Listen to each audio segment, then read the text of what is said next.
cinegoer.com ప్రేక్షకులకి నమస్కారం. నేను వేణు. మీ అందరికీ తెలుసు, ఇంతకుముందు నేను కొత్త కథ అనే సినిమా చేశాను. నాజర్ గారు, రంభ, భరణి గారు ఇలా ఒక డిఫరెంట్ కాంబినేషన్తో చేశాను. మీ అందరి ప్రేక్షకుల ప్రశంసలు, విమర్శకుల ప్రశంసలు పొందిన సినిమా.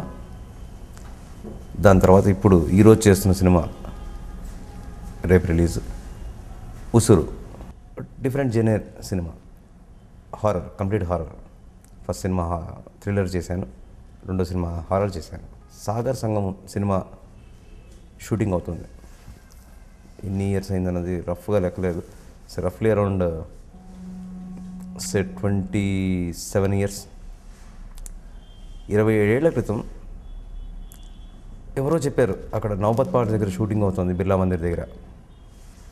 అప్పట్లో కొత్తగా నేను ఒక సైకిల్ కొనుక్కున్నాను హైదరాబాద్లో. ఆ సైకిల్ ఎక్కి ముషీరాబాద్ ఏరియాలో ఉండేవాడిని. అక్కడి నుంచి చాలా ఆదరాబాద్ రాగా అదేదో షూటింగ్ చూసేయాలి, కమల్ హాసన్ గారంట, అదంట ఇదంట అని వచ్చాను. ఏం తెలీదు. I must be around 12 years change నా వయసు. ఆ రోజు పరిగెత్తుకుని సైకిల్ మీద వచ్చేసాను. కింద సైకిల్ పడేశాను. చాలామంది షూటింగ్ చూడడానికి వచ్చిన జనాలు చాలామంది ఉన్నారు. కనీసం సైకిల్ లాక్ కూడా చేయలేదు, అది ఉంటుందో పోతుందో కూడా తెలియదు. పైకి మెట్లెక్కి పరిగెత్తి ఆ కొండ మొత్తం ఎక్కాను. ఎక్కిన తర్వాత అక్కడ షూటింగ్ అవుతుంది, అందరూ సైలెన్స్గా ఉన్నారు. ఈయన కమల్ హాసన్ గారు, శరత్ బాబు, వాళ్ళిద్దరు కాంబినేషన్ జరుగుతుంది. మొత్తం చాలా లైట్లు ఉన్నాయి, కెమెరాలు ఉన్నాయి, చాలా ఏంటంటారు ఒక 100 మంది పైన యూనిట్ ఉంటారు. ఎవరు సైలెన్స్ అనగానే ఎవరు మాట్లాడట్లా. ఒక కాకి బట్టలు వేసుకున్న ఆయన ఏం చెప్తే కమల్ హాసన్ అది చేస్తున్నాడు, ఆయన ఏం చెప్తే కెమెరామెన్ అది చేస్తున్నాడు, ఆయన ఏం చెప్తే శరత్ బాబు అది చేస్తున్నాడు. ఒక కాకి బట్టలు వేసుకున్న ఆయన సైలెన్స్ అంటే అందరూ ఆగిపోతున్నారు. యాక్షన్ కట్ అంటే వీళ్ళు యాక్ట్ చేస్తున్నారు, కట్ అంటే ఆగిపోతున్నారు. ఆ రోజు చూశాను ఆయన్ని, నేను ఫిక్స్ అయ్యాను, జీవితంలో ఏమైనా అవుతే ఆ కాకి బట్టలు ఆయన ఉన్నాడు, ఆయన కూర్చున్నాడు కదా, నేను అది అవ్వాలి. అది ఫస్ట్ బీజం నాకు డైరెక్ట్ అవ్వడానికి.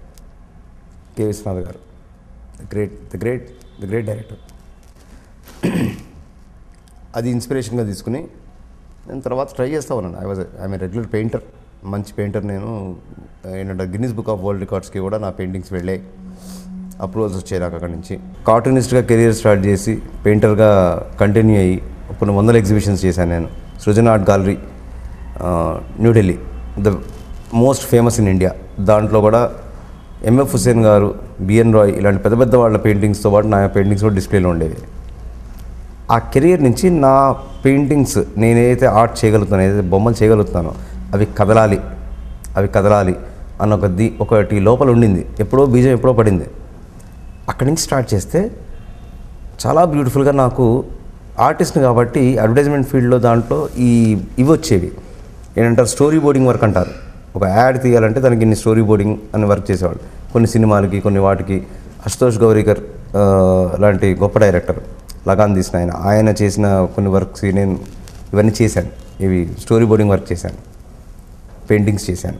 అక్కడి నుంచి నాకు మెల్లగా ఏం జరిగిందంటే, నేను స్టోరీ బోర్డ్ పర్ఫెక్ట్గా చేయడంతో వాళ్ళు ఇదేదో మీరే డైరెక్ట్ చేయొచ్చు కదా సార్, ఇంత బాగా ఎక్స్ప్రెస్ చేస్తున్నారు దీన్ని అన్ని యాడ్ ఫీల్డ్లోకి ఎంటర్ అయ్యారు. అట్లా 72 కమర్షియల్ యాడ్స్ తీశాను.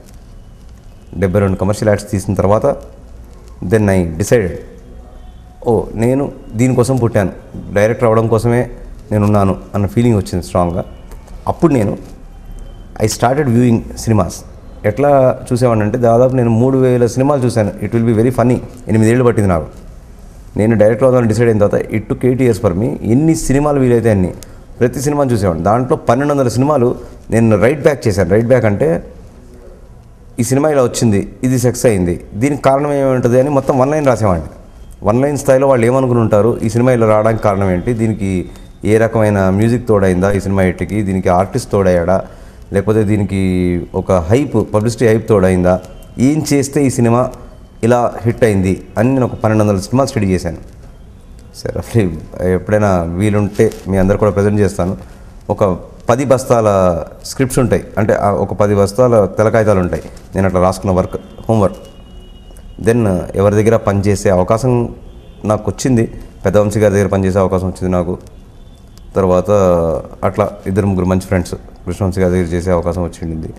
నేను దాన్ని ఏవి తీసుకోకుండా స్ట్రైట్గా నేనే చేసుకుని ఓకే నేనంటూ డైరెక్ట్గా చేస్తే నాకు ఒక ప్రత్యేక పందా ఉంటుంది, ఇంకొక మార్క్ ఇంకొక వేరే వారి ఇంప్రెషన్ నా మీద అది రాకుండా నా అంతటి నేను ఒక స్టైల్ డిజైన్ చేసుకున్నాను. ఓకే చిన్న యాడ్ చేసేవాడిని, ఒక 30 సెకండ్స్ 1 మినిట్ యాడ్ ఉంటుంది, అది కంపోజ్ చేయగలిగిన వాడిని ఒక 2 అవర్స్ సినిమాని ఫీలింగ్ని ఎట్లా సస్టైన్ చేయాలి అని నేనే ప్రిపేర్ అయ్యి సొంతంగా ఫస్ట్ టైం డైరెక్ట్ చేశాను కొత్త కథ అనే cinema.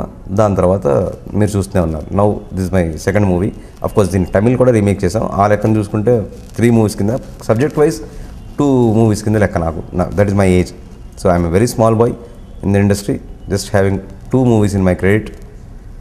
And I look forward for so many other movies. ఇంకా చాలా సినిమాలు, చాలా వెరైటీ సినిమాలు. ఫస్ట్ థ్రిల్లర్ చేశాను, ఇప్పుడు హారర్ చేశాను, నెక్స్ట్ ఒక బ్యూటిఫుల్ గ్రాఫిక్ బేస్డ్ సబ్జెక్ట్ చేయబోతున్నాను. దాని తర్వాత ఒక లవ్ స్టోరీ ఉంది నా దగ్గర. ఒక వెర్స్టైల్ డైరెక్ట్ అవ్వడానికి అవసరమైన కెరియర్ని ప్లాన్ చేసుకుంటూ అట్లా డిఫరెంట్ సబ్జెక్ట్ చేస్తూ వెళ్తున్నాను. So where I keep my self, అంటే ఏది ఎక్కువ క్లిక్ అయిపోయి నాకు అలాంటి అవకాశాలు రావడం, అది జరగడం అన్నది I'm looking forward that. Even then I always want to make different movies. Venu అనేవాడు ఇలాంటి కొత్త కథలతోటి లేకపోతే ఒక విభిన్నమైన కథాంశాలతోటి ఇలాగే వస్తాడు అన్న ఇంప్రెషన్ కావాలి నాకు ప్రేక్షకుల నుంచి. I'm trying for that. Andhra రాష్ట్రం అంతా కాకుండా కర్ణాటక, ఒరిస్సా, ఓవర్సీస్ కలిపి దాదాపు 180 కేంద్రాల్లో రిలీజ్ అవుతుంది. అది చాలా గొప్ప విషయం. యాక్చువల్గా ఈ 30 తారీఖు 10 సినిమాలు ఉన్నాయి. అందులో నాకు ఇన్ని సెంటర్స్ దొరకడం, అది కూడా బెస్ట్ సెంటర్స్. ఉదాహరణకి ఆర్టీసీ క్రాస్ రోడ్లో సంధ్యా థియేటర్ కానివ్వండి, లేకపోతే ఆల్ ఐమాక్స్ మొత్తం అన్ని మల్టీప్లెక్స్లలో కానివ్వండి, అన్ని ఊళ్ళలో కూడా ది బెస్ట్ థియేటర్స్. అంటే ఈ సౌండ్ని ఎక్కడ ఆథరైజ్ చేస్తే, ఈ సినిమాకి మా ప్రత్యేకత అంతా సౌండ్ ఆర్ఆర్, అది ఎక్కడైతే బాగుంటుందో అలాంటి థియేటర్ కోసం వెయిట్ చేసి ఇన్ని రోజులు కరెక్ట్గా అవి దొరికిన తర్వాతే వేస్తాం సినిమాని మేము.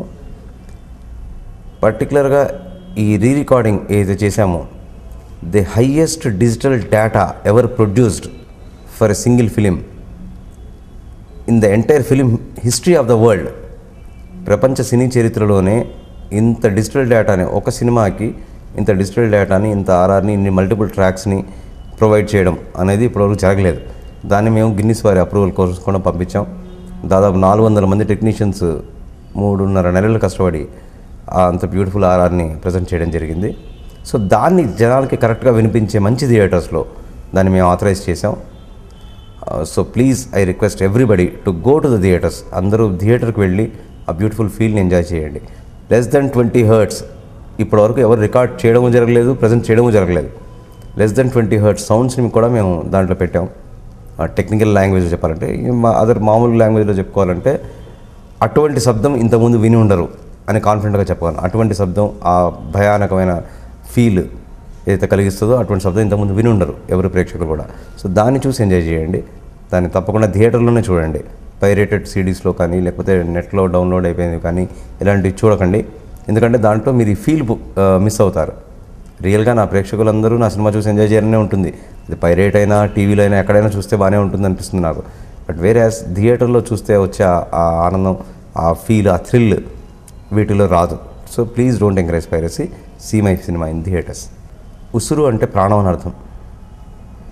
ఉసురు పోసుకుంది, ఒక ఆలోచన ఉసురు పోసుకుంది అంటే ఒక ఆలోచన పుట్టింది అని అర్థం. ఒక ఆలోచనకి ప్రాణం పోసాము అని అర్థం.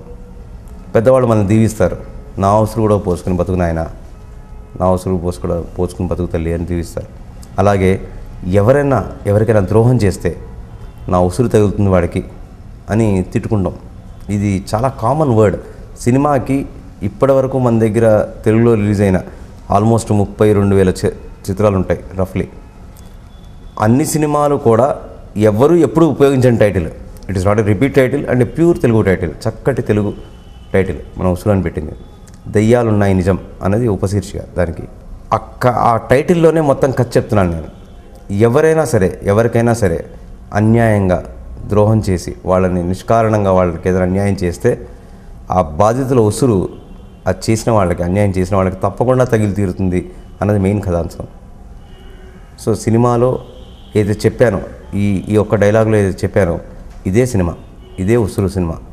ఎవరైనా సరే అట్లా మా సినిమాలో ఒక అందమైన ప్రేమ జంట పాపం చాలా యాంగ్జైటీతో రేపు పొద్దున పెళ్ళి అయిపోతుంది, ఫ్రెండ్స్ అందరూ హ్యాపీగా మనల్ని అన్నీ అరేంజ్ చేస్తారు. ఒక 2 గంటలు వెయిట్ చేస్తే సరిపోతుంది. నేను అర్ధరాత్రి కూడా పాపం ఇంటి నుంచి బయటకు వచ్చి ఒక నిర్మానుష్యమైన ప్లేస్లో వెయిట్ చేస్తుండగా చాలా ఘోరం జరిగి వాళ్ళిద్దరూ చనిపోవడం జరిగింది.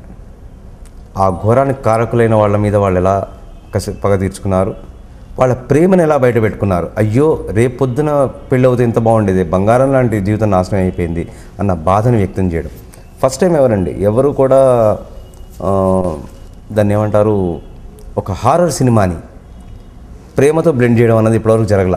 అలా జరిగేవన్నీ కూడా పెద్ద హిట్స్. ఒకప్పుడు దేవుడే గెలిచాడు కానివ్వండి, లేకపోతే ఆత్మబంధం కానివ్వండి, ఇలాంటి కొన్ని సినిమాలు వచ్చాయి. ఒక అందమైన ప్రేమ కథని హారర్తో మిక్స్ చేయడం అంత ఈజీ అనే విషయం కాదు. ఏ మనిషి చనిపోయినా, ఎవరు చనిపోయినా, ఒక యాక్సిడెంటల్ డెత్ అవుతే వాళ్ళ గురించి బాధపడే వాళ్ళ గురించే ఉంటాయి కథలు. దాంట్లో చాలా యాంగిల్స్ ఉన్నాయి. ఇప్పుడు ఒక సొంత తమ్ముడిని ఎవరైనా చంపేశారు, వీడు ఈ హీరో పగ తీర్చుకోవడానికి కత్తులు పట్టుకెళ్ళచ్చు, గొడ్డలు పట్టుకెళ్ళచ్చు, 4 సుమ్ములు పేల్చవచ్చు, ఏదైనా జరగచ్చు. లేదు, వాళ్ళ తల్లిదండ్రుల మీద ఉన్న ప్రభావం, వాళ్ళ చుట్టూ మనుషుల మీద ఉన్న ప్రభావం, అంటే ఒక వ్యక్తులు చనిపోతే వాళ్ళ చుట్టూ ఉన్న మనుషుల మీద ఎలాంటి ప్రభావం పడుతుంది యాక్సిడెంటల్గా చనిపోతే అన్నవే కథలు మేజర్గా, ఒక యాక్షన్ ఎపిసోడ్స్ కానీ ఇలాంటివి కానివ్వండి.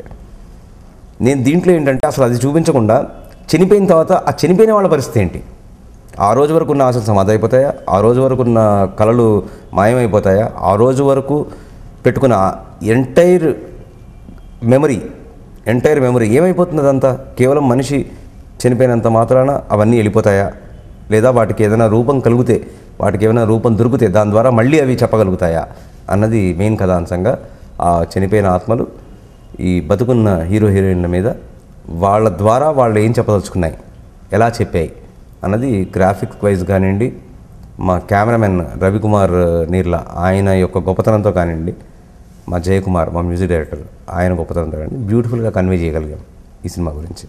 చక్కటి తెలుగు టైటిల్ పెట్టాం.